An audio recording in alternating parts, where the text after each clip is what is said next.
यहाँ पे क्या कह रहा है, find the value of m if this one is the factor of this one।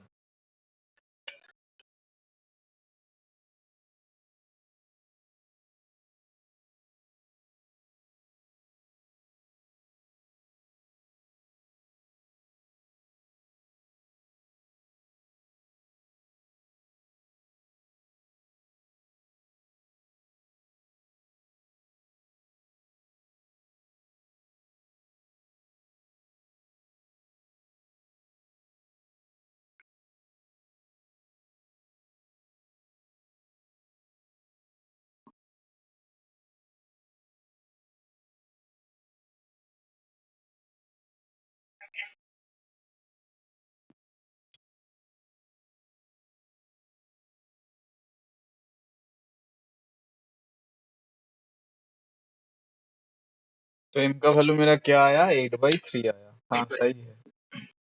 उसके बाद वाला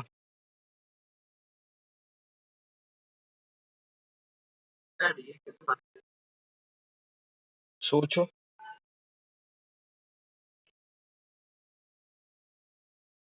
ये जो दिया है वो समझ आया ना, x के आजू बाजू में जो दिया हुआ है उसको मॉड कहते हैं, ठीक है, मॉड। और इसका मतलब अंदर में जो भी हो वैल्यू उसका प्लस ही आएगा। प्लस हो तो प्लस ही आएगा, अगर माइनस हो तब भी प्लस ही आएगा। मतलब फॉर एग्जाम्पल इफ ये -3 है तो इसका वैल्यू 3 आता है। इफ ये 3 है देन इसका वैल्यू 3 आता है। तो जो भी दिया हो आंसर मेरा प्लस में ही आएगा।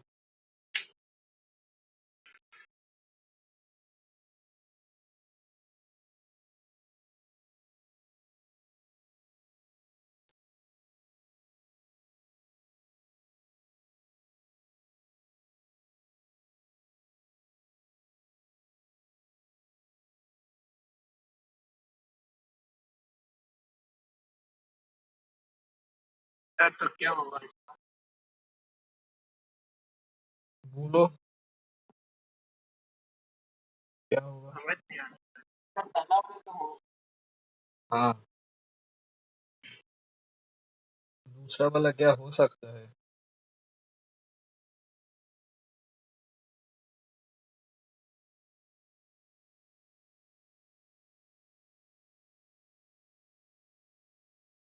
देखो यहाँ पे कह रहा है if a is a positive real number, मतलब a का नेगेटिव होने का कोई चांस ही नहीं है, राइट। तो if it is a positive real number then mod x greater than equal to a।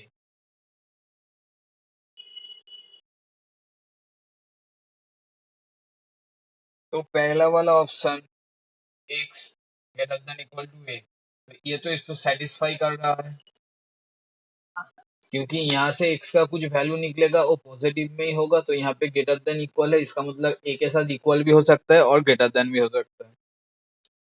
अभी दूसरी बात, x less than equal to minus है। अभी ये मुझको तो पता है कि ये जो a है ये कभी भी नेगेटिव नहीं होगा, a का वैल्यू, राइट। तो इसको पहले पॉजिटिव कर लेते हैं। तो अगर माइनस इधर से इधर आएगा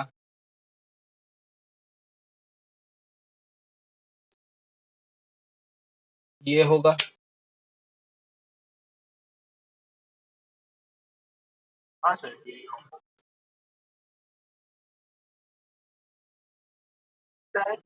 लेकिन यहाँ पे मॉड है तो इसका मतलब इसका वैल्यू भी पॉजिटिव होना चाहिए, लेकिन यहाँ पे नेगेटिव आ रहा है तो ये वाला नहीं होगा, ठीक है, ये वाला मेरा नहीं होगा।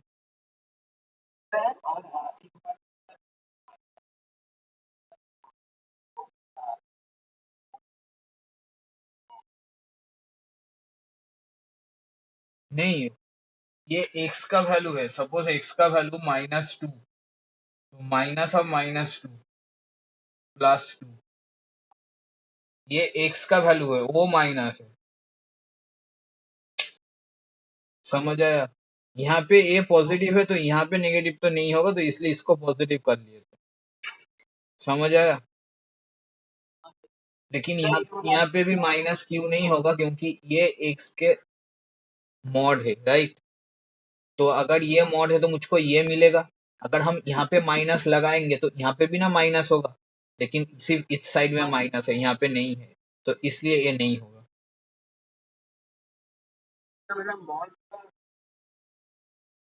नहीं, मॉड से ये आ रहा है ना। अभी यहाँ पे माइनस एक्स करेंगे तो यहाँ पे भी ना माइनस करना पड़ेगा। हाँ, तो यहाँ पे क्या माइनस है? यही मैं कह रहा हूँ, तो ये वाला नहीं होगा।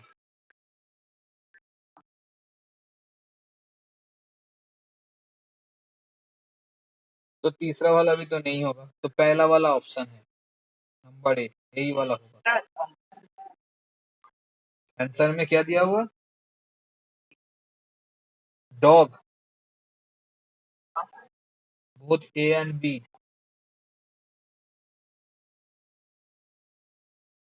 ये नहीं होगा। सपोज एक्स का वैल्यू मेरा टू भी तो हो सकता है, हमने नेगेटिव में लिया, इसका वैल्यू तो टू भी हो सकता है। अगर ये टू हो गया तो ये तो माइनस टू हो जाएगा, माइनस टू ग्रेटर देन ए। लेकिन ये एक पॉजिटिव नंबर है, लेकिन ये एक पॉजिटिव नंबर है।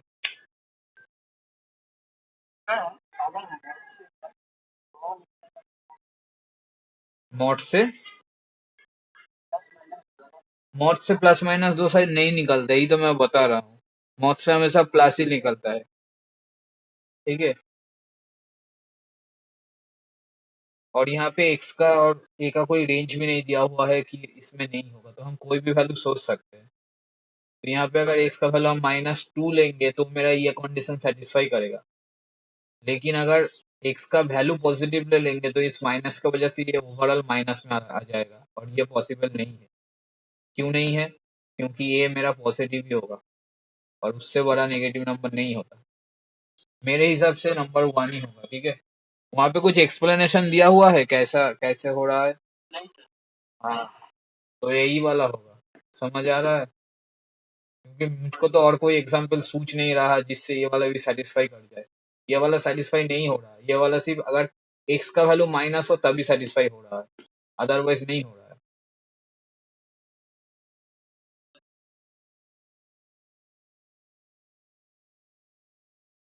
देखो और थोड़ा डिटेल्स में समझाते हैं। सब फॉर एग्जाम्पल एक्स का वैल्यू +10 और -10 दोनों ही हो सकता है ना। लेकिन यहाँ से क्या कह रहा है? यहाँ से ये कह रहा है, इससे मुझको ये मिल रहा है, एक्स का जो यहाँ से निकलेगा वो ऑलवेज ग्रेटर देन ए होगा। मतलब वो बराबर हो सकता है या ज्यादा हो सकता है। तो कभी भी एक्स का कोई भी वैल्यू हो, अगर सिंपल कैलकुलेट कर तो ये -10 कभी भी होगा क्या? नहीं होगा। तो ये कह रहा है कि इनमें दो कंडीशन आ रहा है, उनमें से एक हो रहा है सेटिस्फाई, एक नहीं हो रहा, लेकिन इसमें हर एक हो रहा है, राइट? तो ये वाला मेरा आंसर होगा। तो ये वाला मेरा आंसर होगा। उसके बाद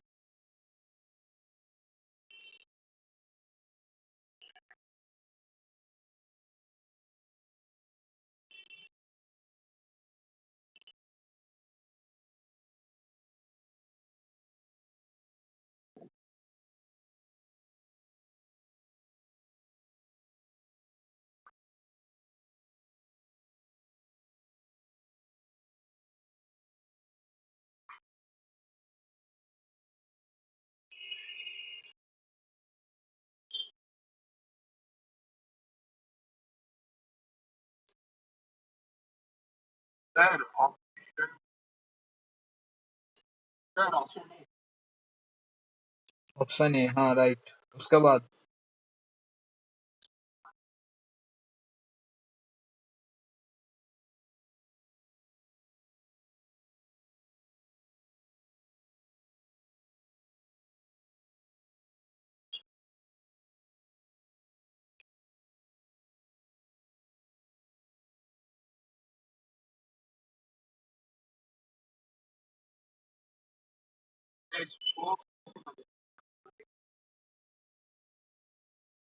फैक्टर थ्योरम के हिसाब से, फैक्टर थ्योरम क्या कह रहा है?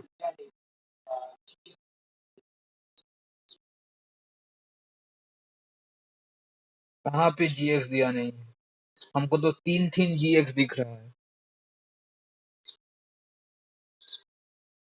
सपोज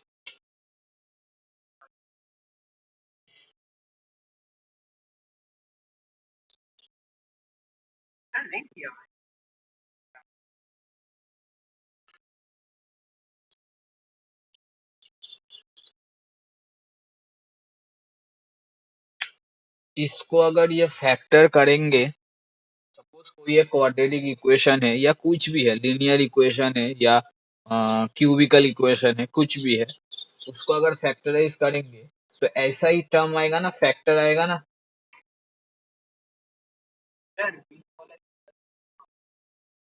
वो जो भी हो सकता है लेकिन आएगा ऐसा ही ना। हाँ, तो इन लोगों को हम क्या कहते हैं? फैक्टर कहते हैं। और इसको ही हम फिर इक्वल करते हैं और इसका ही एम निकालते हैं। तो क्या ये वाला इसमें बैठाएंगे तो ये सेटिस्फाई होगा और आंसर जी मेरा 0 देगा? तो क्या मुझको जी एक्स, दो जी एक्स यहाँ पे दिख रहा है? तो क्या क्वेश्चन में तीन तीन जी एक्स दिख रहा है?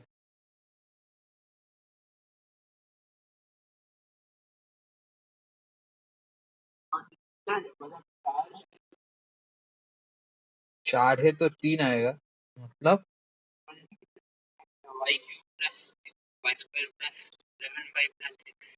हाँ। हाँ तो हुआ क्या है?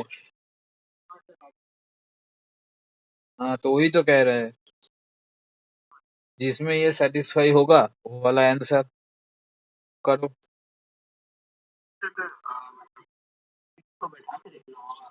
हाँ, ऑब्वियसली।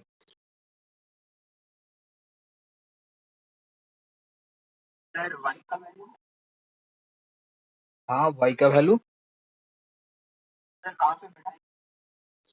एफ एक्स में बैठाएंगे। अभी तक कहाँ पे बैठा के आता रहे थे?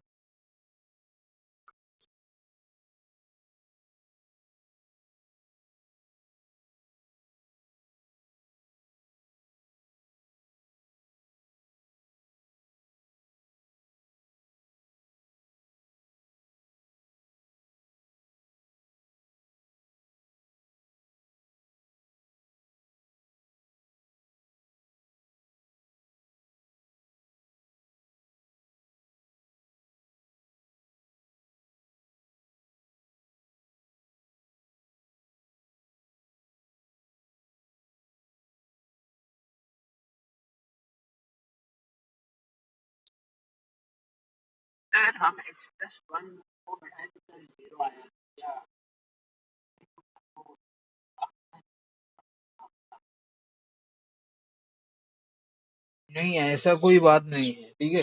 फॉर एग्जाम्पल तुमने क्या पूछा मुझको समझ आ गया, देखो।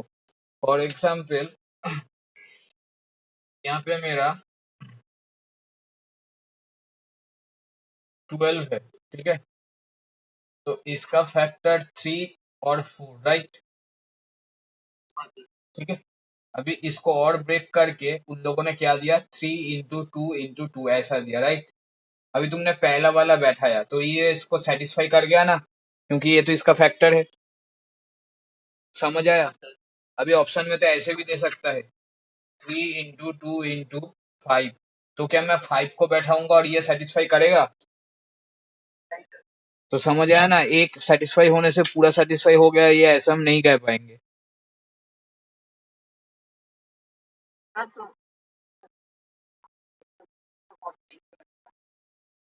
हाँ, इसलिए तो करना है, जितना जल्दी कर पाओगे उतना जल्दी टाइम बचेगा। अगर नहीं कर पाओगे तो टाइम जाएगा। एक तो जिसमें सेटिस्फाई हो गया, अभी बात उसमें ही बाकी दो तो सेटिस्फाई करो। अगर वो नहीं आ रहा है तो नहीं होगा।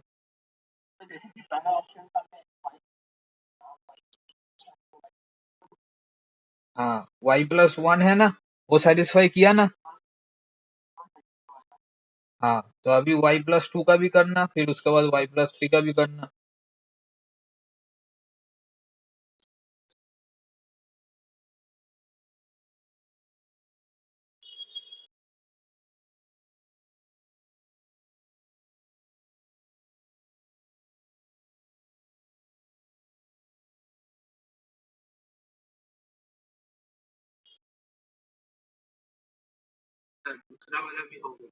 दूसरा वाला भी सेटिस्फाई किया।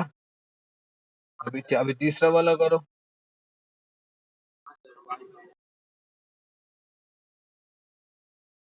y+3 है शायद पहले वाले में।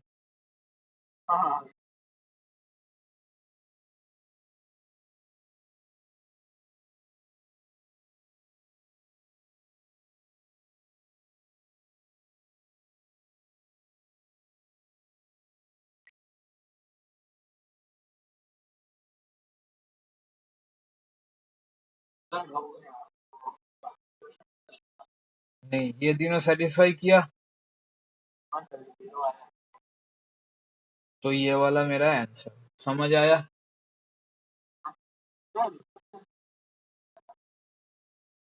अलग दिया हुआ है?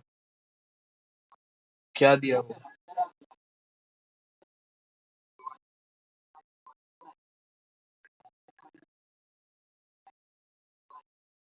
हाँ, हाँ।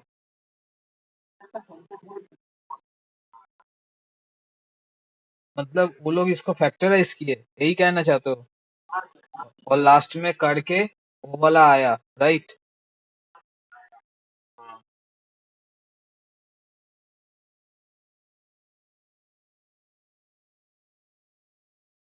उन लोगों ने जो सोल्यूशन दिखाया है वो बुक में नहीं है, ठीक है? मतलब बुक में क्या, तुम लोगों के सिलेबस में नहीं है। फिर भी मैं बता दे रहा हूँ, अच्छे से ध्यान से सुन लेना। तो यहाँ पे जो इक्वेशन है,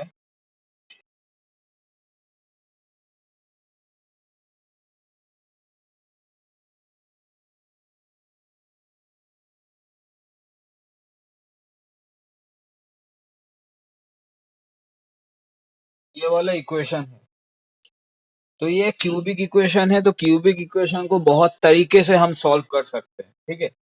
लेकिन एग्जाम हॉल में उतना टाइम नहीं होता कि हम इसको सॉल्व करें। अगर इसको सॉल्व करेंगे, मतलब अगर ये सम मेरा 3 to 4 मार्क्स का आए तो ठीक है, लेकिन अगर उससे शॉर्ट आए, मतलब एमसीक्यू में आए, हाँ, तो इसको उस तरीके से सॉल्व करके हमारा फायदा है कोई नहीं है, टाइम चला ही जाएगा। समझ आ रहा हो ना? Because this is the traditional method, ठीक है? तो उसके अलावा भी बहुत सारा है, लेकिन क्यूबिक इक्वेशन को सॉल्व करने में टाइम जाता ही है, तो टाइम तुम सेव नहीं कर सकते। तो सबसे बढ़िया वाला ऑप्शन क्या है? हम वो जो ऑप्शन दिया हुआ है ऑप्शन टेस्ट कर ले। 3 फैक्टर दिया है, फटाफट 3 फैक्टर चेक करे, अगर सही आ गया तो वो वाला आंसर। क्लियर हुआ? तो अभी बुक में जो दिया हुआ है वो कहते हैं, तो उसको करने के लिए हमको एक लाइन का गैप देके दो लाइन लिख पड़ेगा। हाँ, शॉर्ट जो हमने पहले किया ये वाला पड़ेगा, ठीक है? क्योंकि तुम इसको सॉल्व करोगे तब भी तुम्हारा उतना ही टाइम लगेगा, या ज्यादा भी लग सकता है अगर तुम्हारा दिमाग नहीं चला तो एक लाइन छोड़ के दूसरे लाइन में लिखना पड़ता है। अब यहाँ पे क्या लिखना पड़ता है? सबसे पहले इसका फैक्टर निकालना पड़ता है, ठीक है? वो भी खुद के दिमाग के यूज करके। कैसे? यहाँ पे y का ऐसा एक वैल्यू हमको कंसीडर करना पड़ेगा जिससे कि ये वाला टोटल क्वांटिटी जीरो आ जाए, ये वाला टोटल क्वांटिटी जीरो आ जाए। तो देखो यहाँ पे सब प्लस प्लस प्लस है, तो दिमाग कैसे लगाना है? सब प्लस है, अगर मैं 1 बैठाऊंगा तो ये प्लस में ही रहेगा और जीरो नहीं आएगा, तो मैं 1 नहीं बैठाऊंगा। समझ आ गया? तो अगर 1 नहीं बैठाऊंगा तो मेरा x y-1 is not a factor. समझ आया? तो दो ऑप्शन पहले ही गलत हो गया, नंबर सी एंड डी।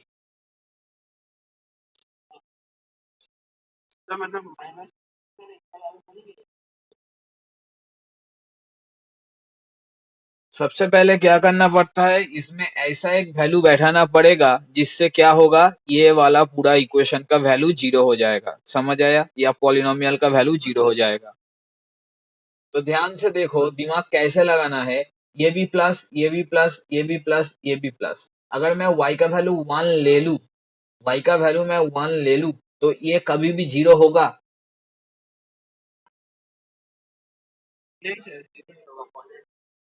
हाँ, यही मैं कहना चाह रहा हूँ। समझ आया? तो इसका मतलब क्या, y का वैल्यू 1 नहीं होगा। क्लियर हुआ? तो अगर y का वैल्यू 1 ना हो, अगर y का वैल्यू 1 ना हो, तो y-1 is not a factor of this equation और दिस पॉलिनोमियल। तो उस वजह से नंबर सी और डी पहले ही कैंसिल हो गया। समझ आया?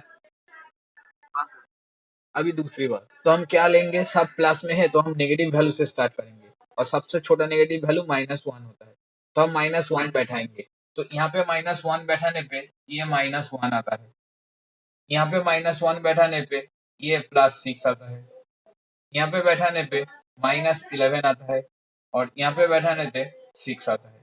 तो इन दोनों को लेके 12 और इन दोनों को लेके 12, तो प्लस माइनस 0 हो गया। मतलब मुझको पहले क्या समझ आ गया, y इक्वल टू -1, मतलब y+1 इज ए फैक्टर। समझ आया? तो यहाँ पे 3 जगह y+1 लिख लेते हैं,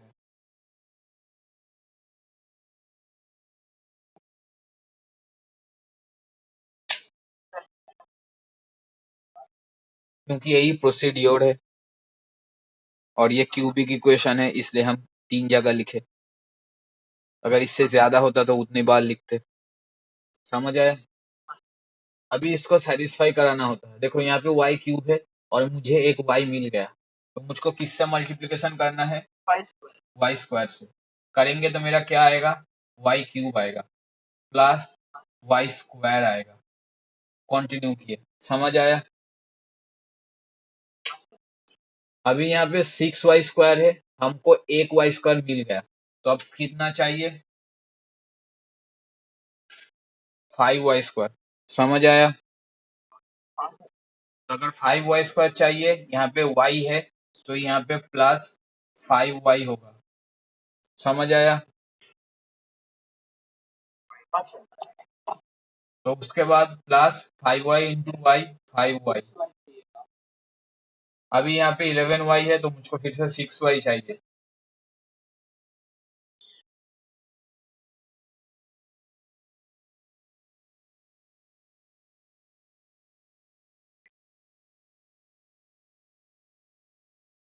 समझ आया? हाँ हाँ, बुक में यही दिया हुआ है ना। तो समझ आया उन लोगों ने कैसे ब्रेक किया है, लेकिन ये आईसीएससी के सिलेबस में नहीं है। समझ आया? अगर, हाँ, ये नहीं है। ठीक है, देखो तुम जितना जानने की कोशिश करोगे तो तुम जान पाओगे, और अगर जानना नहीं है तो नहीं जान पाओगे। तो मुझ में वो जानने की बहुत, मतलब क्या है, वो मतलब इच्छा है जिसको कहते हैं। ठीक है, तो मैं बहुत सारे तरीके जानता हूँ, मैं बहुत सारे तरीके जानने की कोशिश भी करता हूँ। ऐसा नहीं मुझको इस क्वेश्चन को ऐसे सॉल्व करना आता है इसलिए मैंने छोड़ दिया। मैं हर दिन खोजता हूँ कि मैं क्या नया कुछ सीख पाऊंगा, अगर पाऊंगा तो मैं सीख लेता हूँ। समझ आया ना? इस तरीके से क्वेश्चन होता है। दिमाग लगा के क्वेश्चन को लेके बैठो, उससे प्यार करो, तब आएगा। अभी देखो इसके बाद ये मेरा 2 फैक्टर आया, मतलब पिछले वाली की तरह ये मेरा 3 था, ये मेरा 4 था। अब इस 4 को 2 2 में ब्रेक करना होगा। ठीक है, मतलब इसको एक मिडिल टर्म करना होगा, ये मेरा क्वाड्रेटिक आ गया। तो इसको तो सिंपल है, प्लस करना है और 5 लाना है, मतलब 3 और 2 में ब्रेक होगा।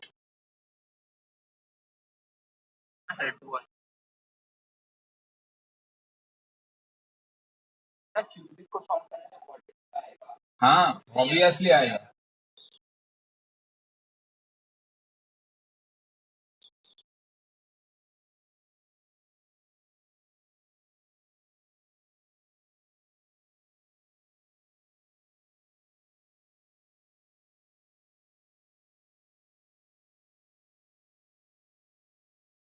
समझ आया?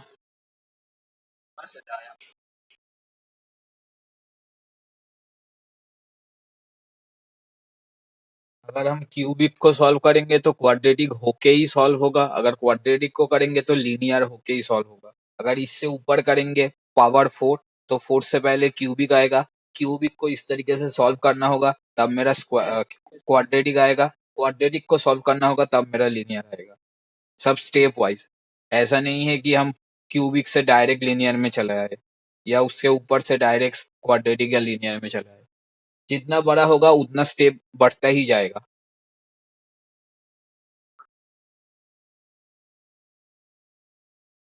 ठीक है। अभी इसके बाद तो बहुत सारे इक्वेशन ऐसा रहता है, ठीक है, ये तो प्लस में है, देख के समझ आ गया कि माइनस लेंगे तो आ जाएगा, ठीक है। लेकिन बहुत सारी इक्वेशन ऐसा रहता है कि तुमको वहां पे बहुत दिमाग लगाना पड़ता है कि क्या बैठाएंगे कि इसका आंसर जीरो आ जाए। समझ पा रहे हो ना? कभी कभार तो ऐसा क्यूबिक नहीं, कोई ट्रिक नहीं है, ट्रिक सिर्फ दिमाग है। अगर दिमाग है किसी के पास तो होगा, अगर नहीं है तो नहीं होगा। क्योंकि बहुत सारे क्वेश्चन में, ठीक है, ऐसा ऐसा भी मैंने क्वेश्चन सॉल्व किया है जिसमें फ्रैक्शन वैल्यू से सेटिस्फाई होता है। मतलब 1/2 से सपोज सेटिस्फाई होगा, या -3/2 से सेटिस्फाई होगा। समझ आया ना? तो उतना दिमाग लगाना पड़ेगा, नहीं तो नहीं आएगा। तो इससे अच्छा क्या है, अगर एग्जाम हॉल में आए तो हमारे पास तो 4 ऑप्शन रहेगा, फैक्टर वाइज रहेगा, मतलब 3 जीएक्स। अगर क्वाड्रेटिक होगा तो 2 जीएक्स रहेगा। सिर्फ वैल्यू वहां से निकालो, निकल के पुट कर दो, अगर सेटिस्फाई हुआ तो वही वाला आंसर। समझ आया? और दूसरा ऑप्शन क्या है, ऐसे सोचते रहो। हाँ, वो शॉर्ट भी पड़ेगा। ये जो हमने कैलकुलेशन किया, हमको पता है -1 बैठाना पड़ेगा, वो बैठा के कैलकुलेशन किया, कितना टाइम लगा? ज्यादा नहीं लगा। अगर तुम्हारा कैलकुलेशन स्पीड फास्ट है तो तुम देख के भी अंदाजा लगा सकते हो ये सेटिस्फाई हो रहा है या नहीं।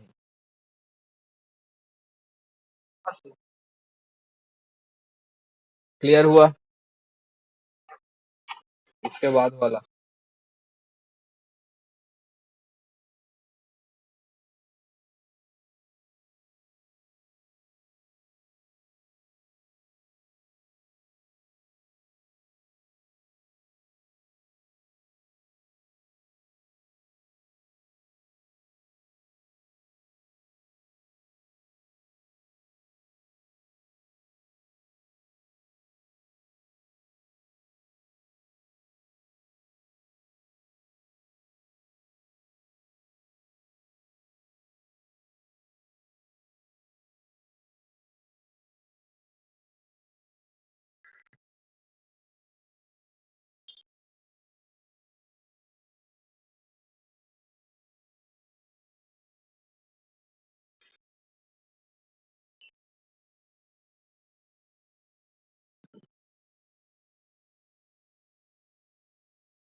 ऑप्शन में ही नहीं है।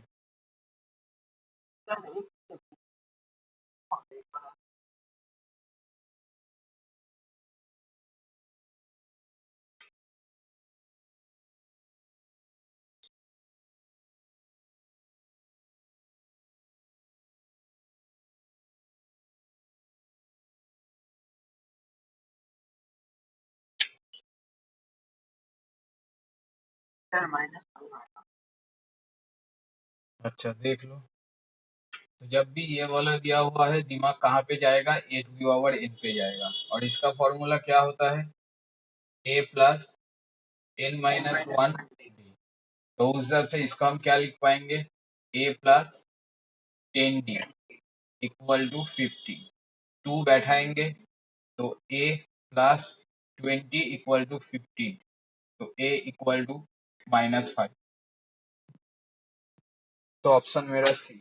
समझ आया? इसके बाद वाला।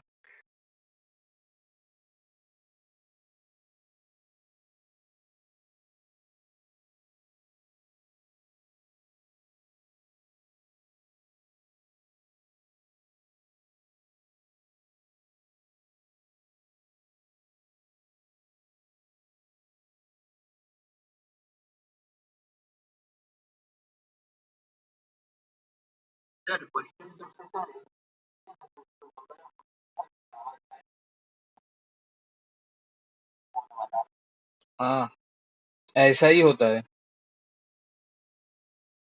ये तो नहीं, नहीं, कहाँ पे प्रॉब्लम है? तुमको जो प्रॉब्लम लग रहा है, दूसरा को ही लड़का, ठीक है, या लड़की दिन में अगर पहले 5 क्वेश्चन सॉल्व कर रहा था, अभी उसका 10 टाइम्स, मतलब लगभग 50 क्वेश्चन सॉल्व करने की कोशिश कर रहा है। समझ पा रहे हो? क्योंकि तुम जितना ज्यादा करोगे उतना तुम्हारा स्पीड इंक्रीज होगा। और तुम लोगों को जो टाइम दे रहा है ये मोर देन सफिशियंट है, मोर देन सफिशियंट। अभी क्या ये सब क्वेश्चन तुम स्कूल लेवल में कर रहे हो इसलिए तुमको इतना टाइम मिलेगा। स्कूल लेवल के बाद जब चले जाओगे तब कुछ नंबर ऑफ क्वेश्चन और ज्यादा बढ़ जाएगा, लेवल ऑफ डिफिकल्टी और ज्यादा बढ़ जाएगा और टाइम और कम हो जाएगा।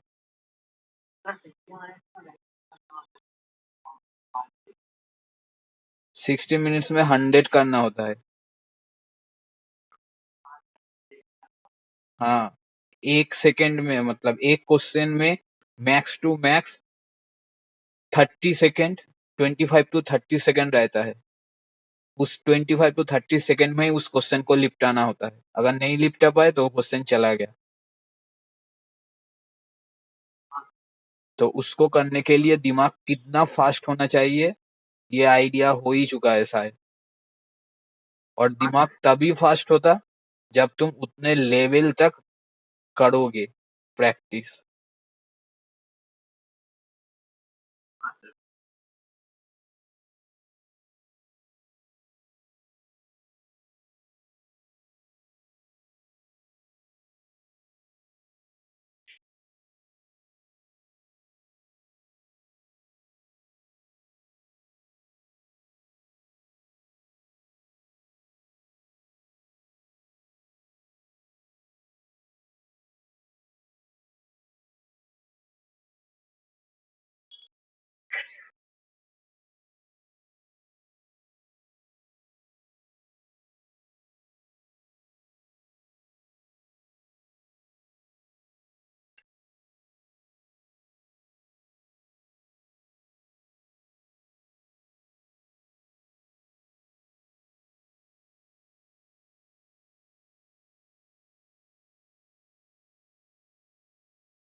वहां पे कहा गया है सीधी परपेंडिकुलर है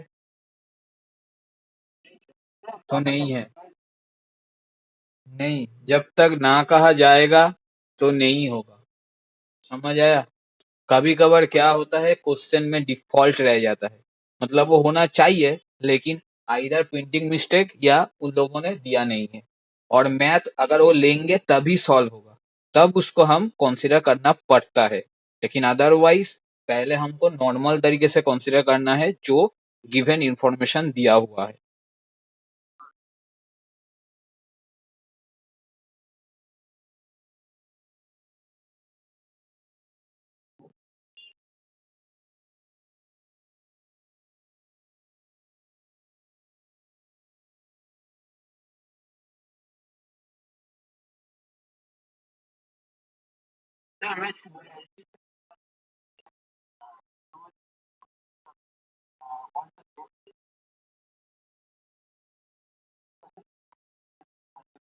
ट्रायंगल पढ़े हो? ट्रायंगल पढ़े हो? हाँ, क्या पढ़े थे बोल तो।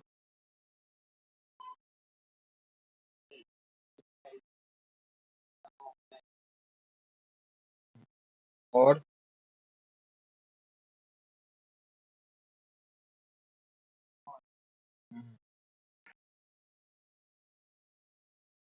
प्रॉपर्टीज ऑफ ट्रायंगल पढ़े हो?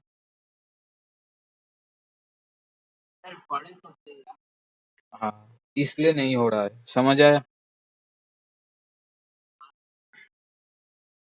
5 का बुक खोलना या 6 का जिसमें भी होगा और वो सब पढ़ लेना, नहीं तो नहीं आएगा। दिमाग इसलिए काम नहीं करता क्योंकि हम लोगों को पता नहीं है। ठीक है, ध्यान से देखो इसको। हमको ये वाला एंगल पूछा। पहली बात यहाँ पे इंफॉर्मेशन क्या दिया हुआ है, डायरेक्ट कहा गया है C D is a angle bisector of angle C. मतलब सी डी क्या एंगल सी को बाइसेक्ट कर रहा है। इसका मतलब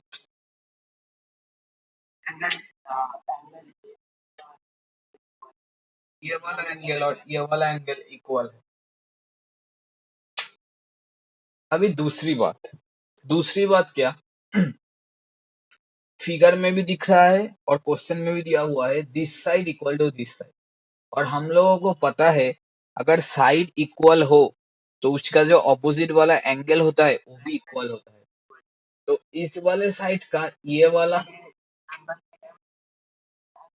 और इस वाले साइड का ये वाला इक्वल है, राइट। तो अभी ध्यान से देखो, तो अगर साइड इक्वल होने पे एंगल इक्वल होता है तो एंगल इक्वल होने पे साइड इक्वल होना चाहिए।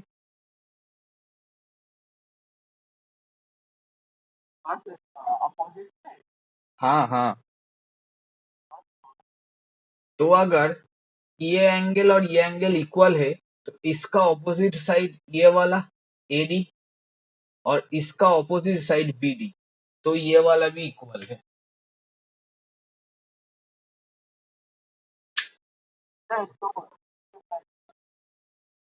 हाँ, तो अभी ये इससे भी इक्वल हो गया।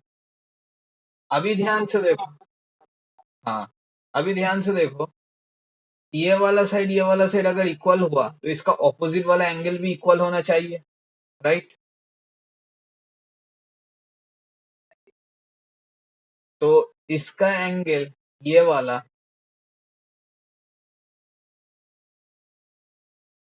एक सेकेंड, और मुझको ये वाला ट्रायंगल चाहिए ना, इसको लेना पड़ेगा।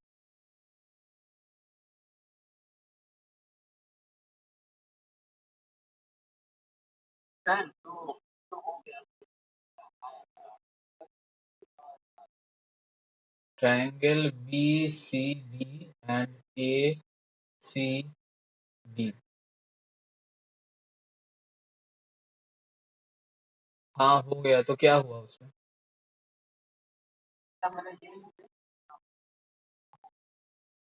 नहीं देखो, इस तरीके से सोचना पड़ेगा, ये 180 डिग्री है ना,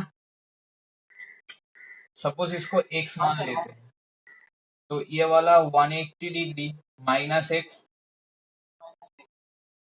अच्छा, अभी ये वाला भी तो मेरा 180 डिग्री है, तो अगर ये वाला भी एक्स है क्योंकि ये दोनों इक्वल एक ही है, तो ये वाला भी मेरा 180 डिग्री माइनस एक्स होगा।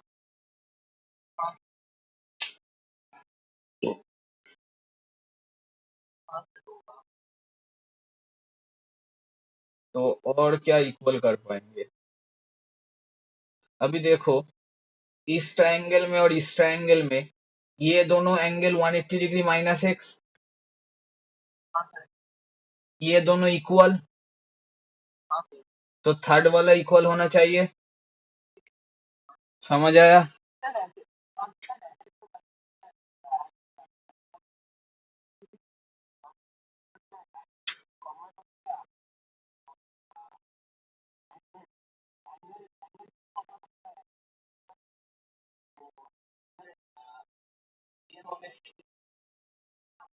नहीं, फिर पूरा एंगल एक 60 डिग्री होगा क्योंकि तुमने एंगल डी को कॉमन लिया है। तुम ये कह रहे हो ना। हाँ, तो ये तो 63 कैसे आ रहा है, ये वाला एंगल में है कहीं पे 63।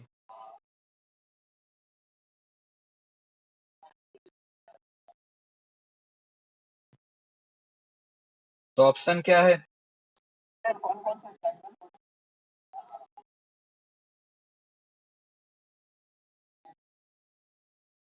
ये वाला और ये वाला।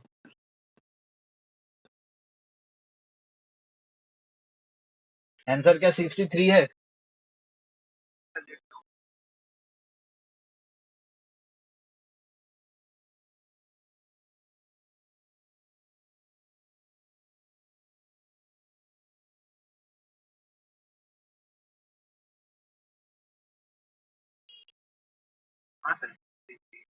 तो समझ आया ना, इस लॉजिक से हो रहा है। तो यहाँ पे कुछ नहीं, हमने सिर्फ ट्रायंगल का प्रॉपर्टीज यूज किए।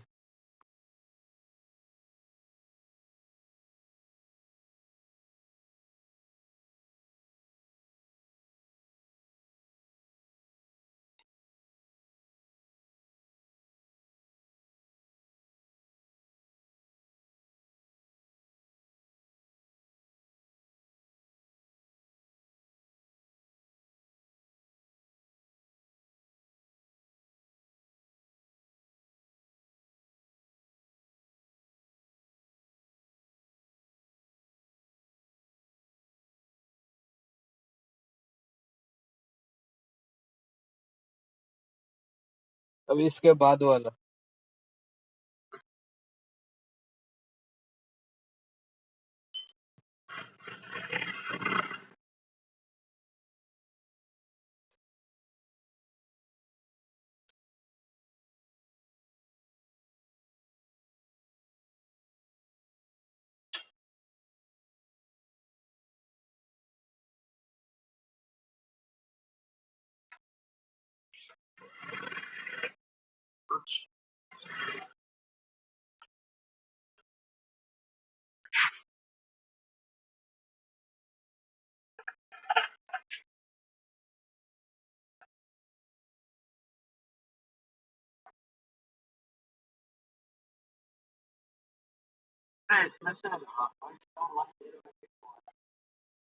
First term. हाँ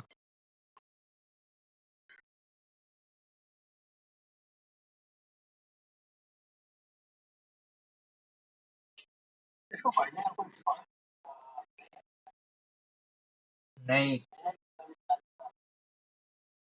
हाँ वो तो दिमाग लगा के निकलेगा।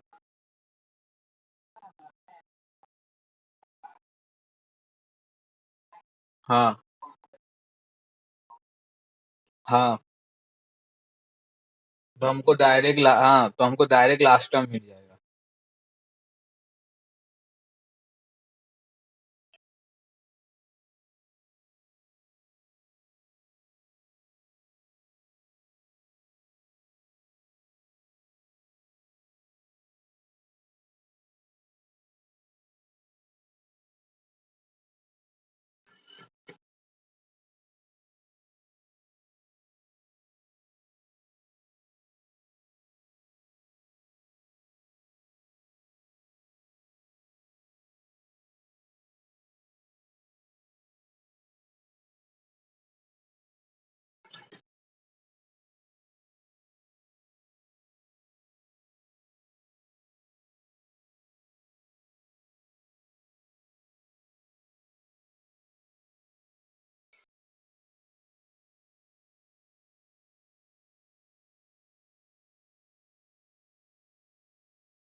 हाँ 75 आया। How many three digits number, सही किए हो ना? आंसर चेक करो तो। ठीक है, उसके बाद वाला।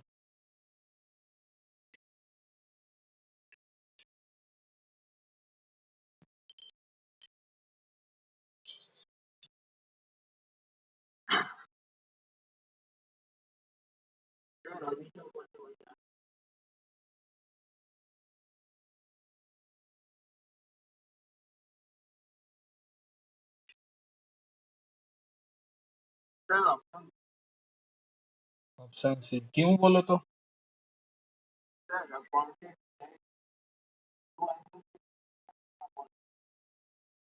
हाँ, समझ। हाँ, उसके बाद वाला।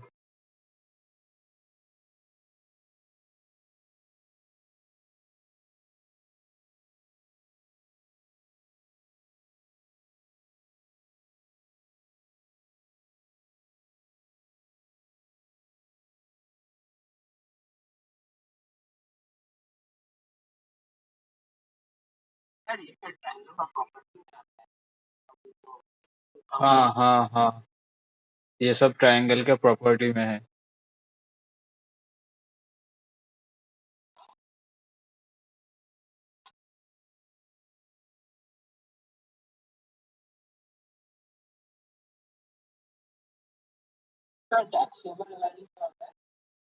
टैक्स टैक्स टैक्स पूछा। हाँ हाँ हाँ।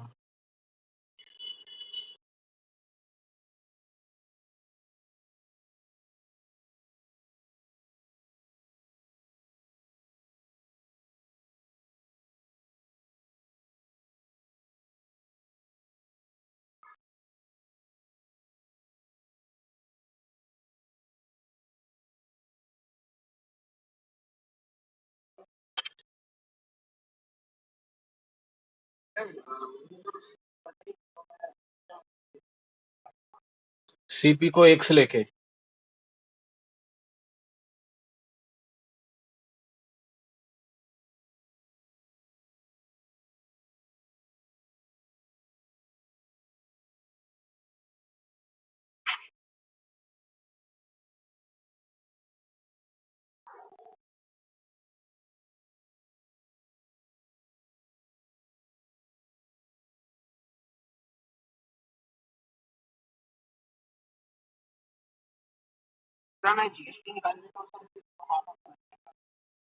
हाँ हाँ।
x+4। x+4 क्यों होगा?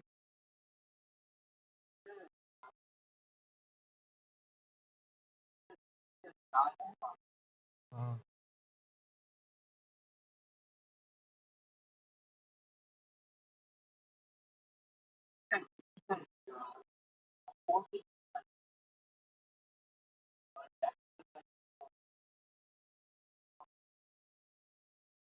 नहीं, वो तो समझ आया तुम क्या कह रहे हो, लेकिन प्लस क्यों कह रहे हो ये समझ नहीं आ रहा।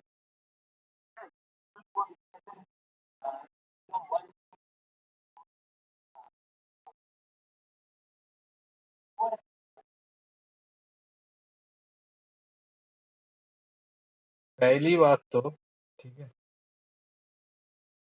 सीपीयू अब क्या कह रहे हो?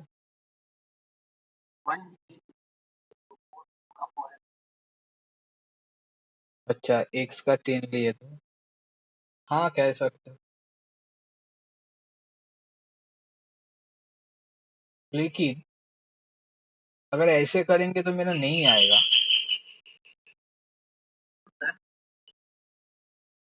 क्योंकि यहाँ पे जो एसजीएसटी और सीजीएसटी दिया हुआ है, इसको ऐड करने के बाद मैक्स टू मैक्स 40 के आसपास आ रहा है, मतलब 4000 के आसपास आ रहा है, लेकिन वहाँ पे एक टैक्स ही दिया हुआ है 3400।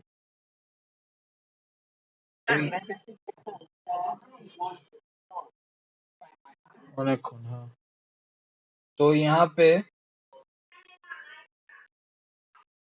Mr. Other points sold 14 of Luster point taxable value of each deal as so। अच्छा, ये इंक्लूडिंग टैक्स दिया हुआ है, समझ आया? ये इंक्लूडिंग टैक्स दिया हुआ है, मतलब उन्होंने जो खरीदा था, ठीक है, तो उसको पड़ा 183400 में, ठीक है, 183400 में पड़ा, इतना उन्होंने टैक्स नहीं दिया, ठीक है, उन्होंने इतना टैक्स नहीं दिया, टैक्स लेके 3400 हुआ, तो इस हिसाब से हाँ, नहीं है। চামচ দিয়ে খা আমি ছাড়িয়ে নিয়ে আসলাম কষ্ট तो করে। उस हिसाब से अगर एक का 3400 होगा, तो 4 पीस का कितना होगा? 4 इंटू 3400। समझ आया या नहीं आया? हाँ, तो अभी 4 का फिर मेरा टोटल कॉस्ट प्राइस मुझको मिल गया है। अभी 28% जीएसटी दिया हुआ है और मुझको सीजीएसटी भी पूछा, एसजीएसटी भी पूछा। तो इसका मतलब ये डिवाइड हो गया, 14% इधर, 14% इधर। सिर्फ इसका ये 14% कैलकुलेट करो, जो आंसर आएगा वो वाला इधर होगा, इधर होगा। समझ आया क्वेश्चन कैसे पूछा?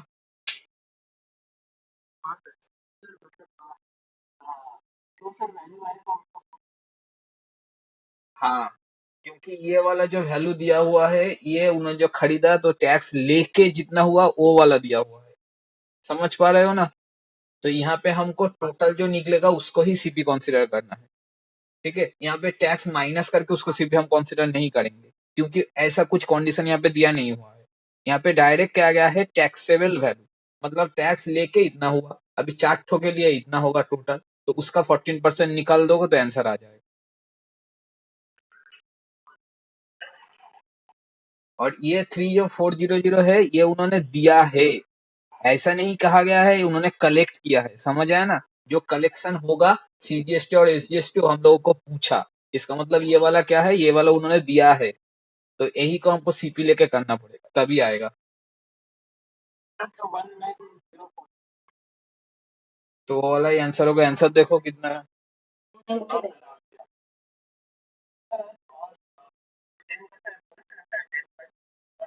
हाँ,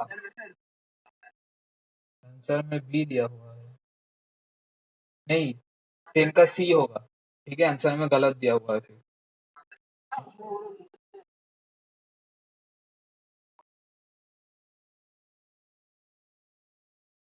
एक second, P S Q equal to 90 degree minus, हाँ तो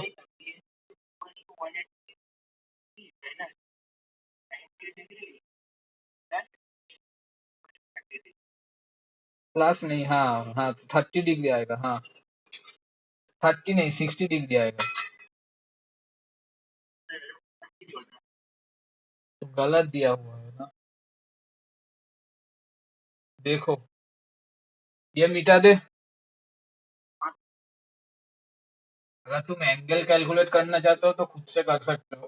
ठीक है, तो इस तरीके से करना होता है।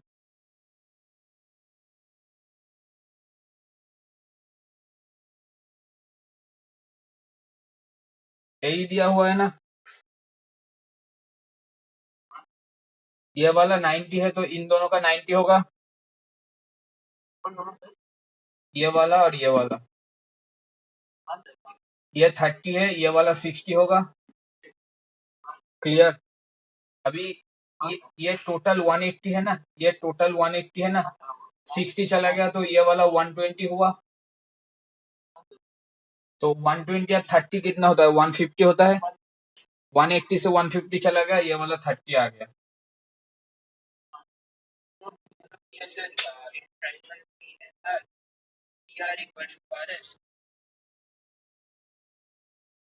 हाँ, अगर ये 30 और ये 30 है, ठीक है, तो इसका ऑपोजिट वाला साइड क्या, ये वाला, ये क्या है, पी आर। और ये वाला 30 का ऑपोजिट ये क्या है, आर एस। तो P R equal to R S, ऐसा कुछ है। Option B. हाँ, लेकिन ये ऑप्शन भी सेटिस्फाई होगा। ठीक है, क्योंकि ये भी 30 है। हाँ, ठीक है, यहाँ पे एंगल सेम हो रहा है बोले ये वाला उन लोगों ने लिया, लेकिन ये वाला गलत है ऐसा हम नहीं कह सकते, क्योंकि ये भी 30 है। ठीक है, और ये सेम। हाँ, दोनों तो करेक्ट होना चाहिए। अगर कोई वैल्यू दे देता तो हम निकाल पाते। ठीक है, तो वैल्यू दे देता तो हम निकाल पाते।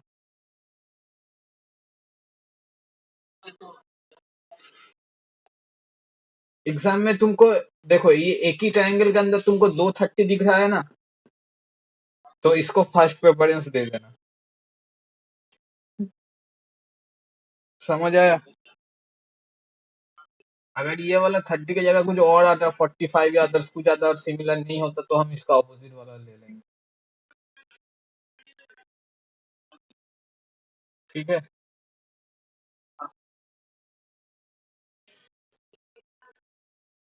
इसके बाद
এটা ধারণা নিয়ে যাই সমস্যা খেয়ে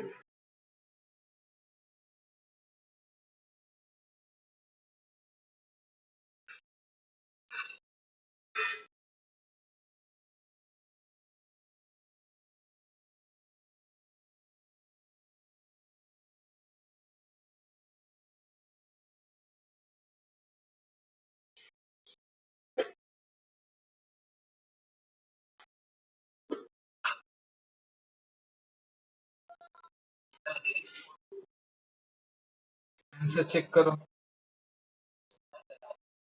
उसके बाद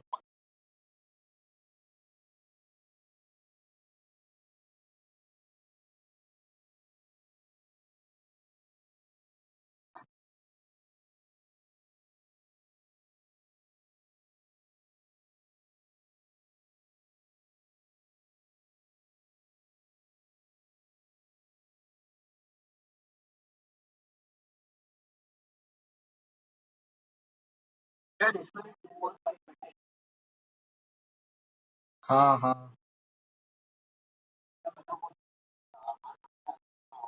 हाँ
आंसर क्या आया?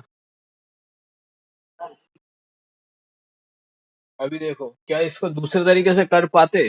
क्या लगता है तुमको? क्या लगता है, मैं वो पूछ रहा हूँ।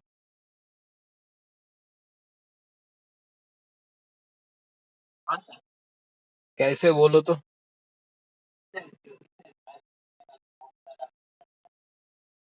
हाँ, तो उस तरीके से तो एक एक दोनों वे बोलो।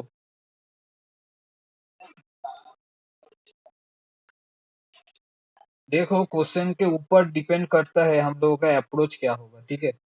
यहाँ पे हमको आंसर देके क्वेश्चन पूछा, यहाँ पे आंसर देके क्वेश्चन पूछा, तो इसको अगर हम सिंपल अगर क्वेश्चन देके आंसर पूछता तो हम जैसे करते, तो आंसर देके क्वेश्चन पूछा तो हम रिवर्स कर देंगे। ठीक है,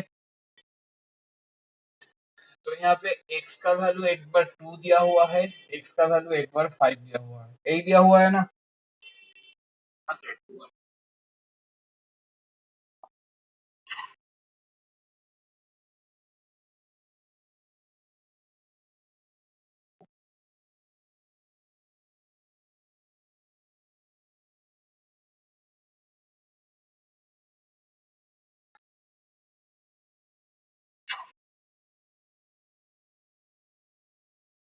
समझ आया?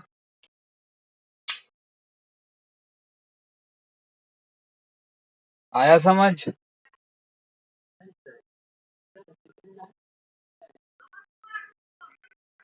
मल्टीप्लिकेशन की है।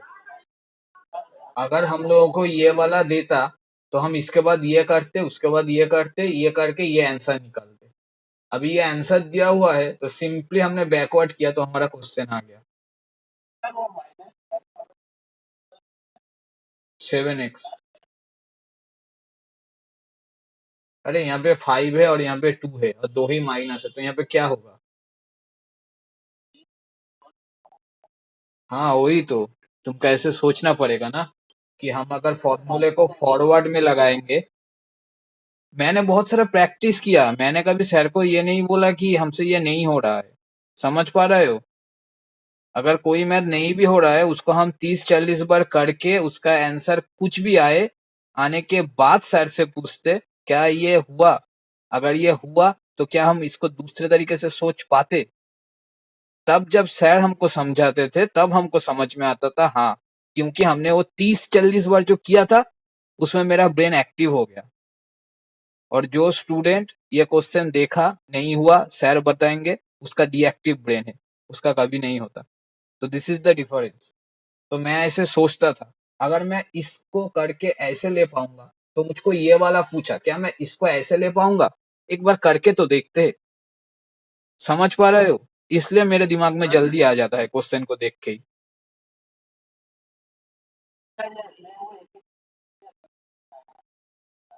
हम्म।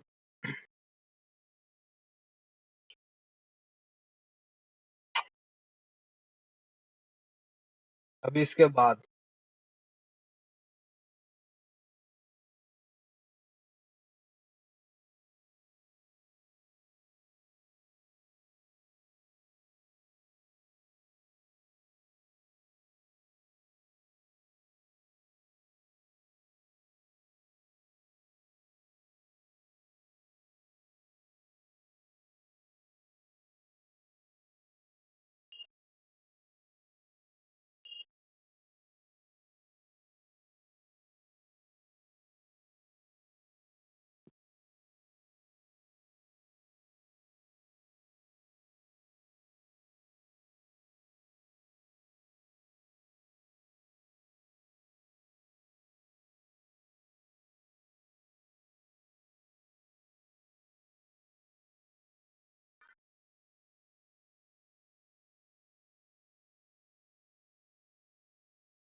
देखो, यहाँ पे दिया हुआ है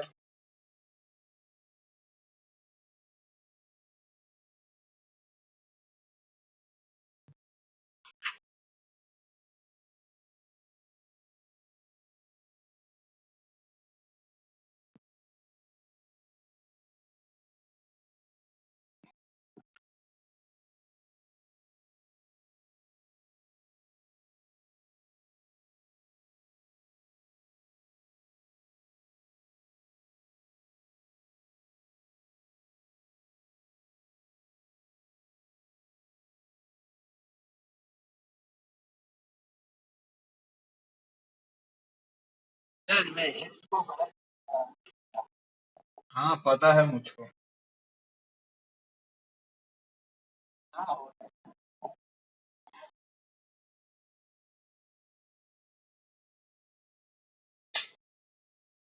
समझ आया?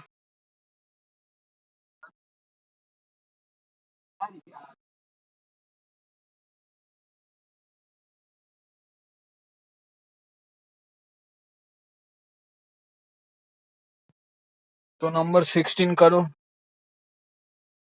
देखते हैं आता है या नहीं। नंबर 16, 16। ये भी प्रोपोर्शन से ही है।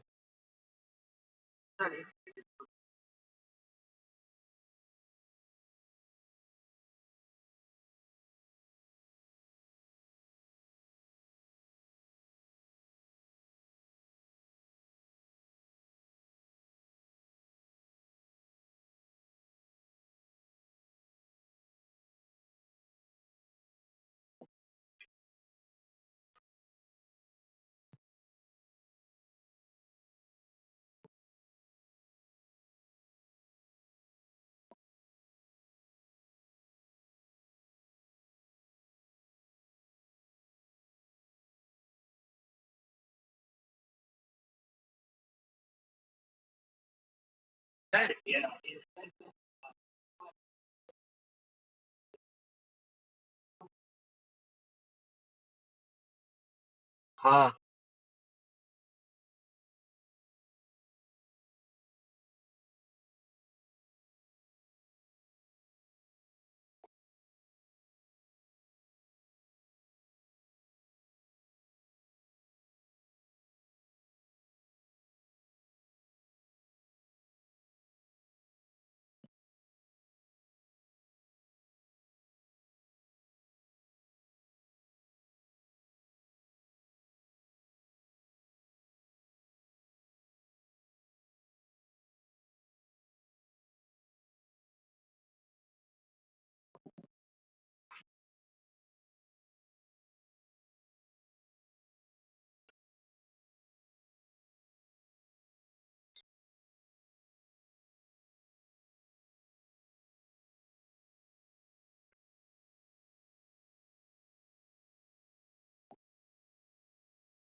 हो गया।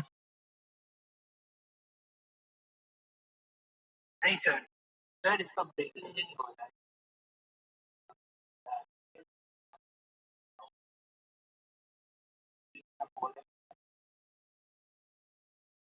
सर।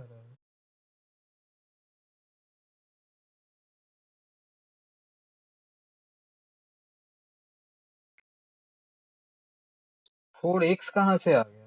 यहाँ पे तो कहा गया है ऐड करने के लिए।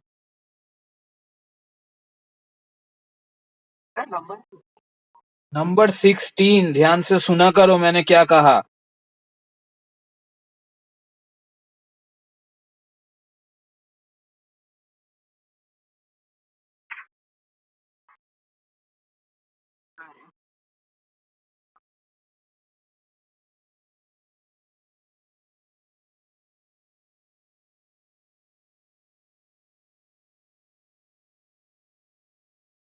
क्वेश्चन नंबर 15 घर में ट्राई करना, ठीक है, क्योंकि यहाँ पे तुम्हारे दिमाग से नहीं निकलेगा क्वेश्चन नंबर 15। बहुत सीधा साधा क्वेश्चन है, लेकिन दिमाग लगाने पे ही आएगा, नहीं तो नहीं आएगा।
आंसर चेक करो। आया?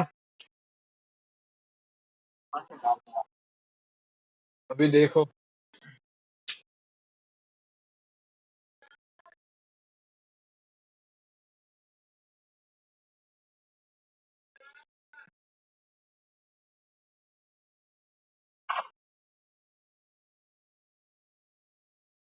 ये पूछा है ना।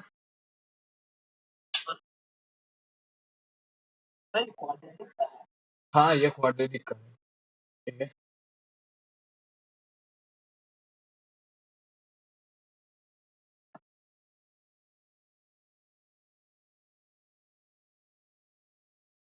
क्या ये वाला चीज तुम्हें इसके अंदर दिख रहा है?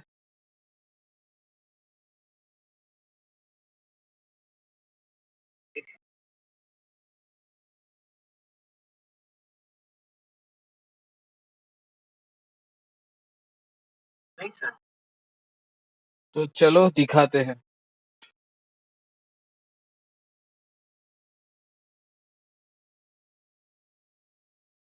समझ आया?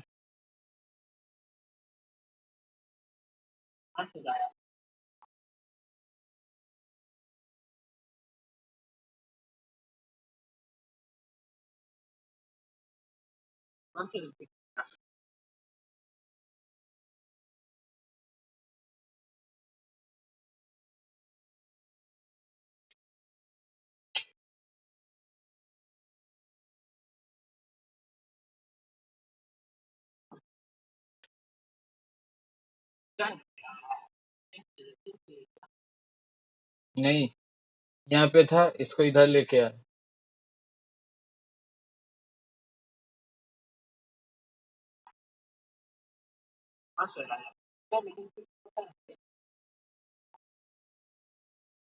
ये लाने के लिए। हाँ, क्योंकि मुझे दिखता है, जब भी ये दिया हुआ है ना, मुझे दिखता है यहाँ पे एक्स एलसीएम होगा, होगा या नहीं होगा? तो यहाँ पे एक्स स्क्वायर होगा, होगा या नहीं होगा? तो ये एक्स स्क्वायर, मुझको ये एक्स स्क्वायर दिख रहा है। समझ आया? अभी ये नीचे मेरा एलसीएम एक्स है क्या? तो ऊपर इधर चला आएगा तो प्लस में एक्स आएगा क्या? ये अगर यहाँ पे कुछ नंबर होता तो ये ऊपर जाएगा तो ये प्लस में आता, वो इधर आता तो माइनस में हो जाता, राइट? ये माइनस एक्स मुझको दिख रहा है, मुझको इससे ये दिख रहा है, इसलिए मैंने कर दिया।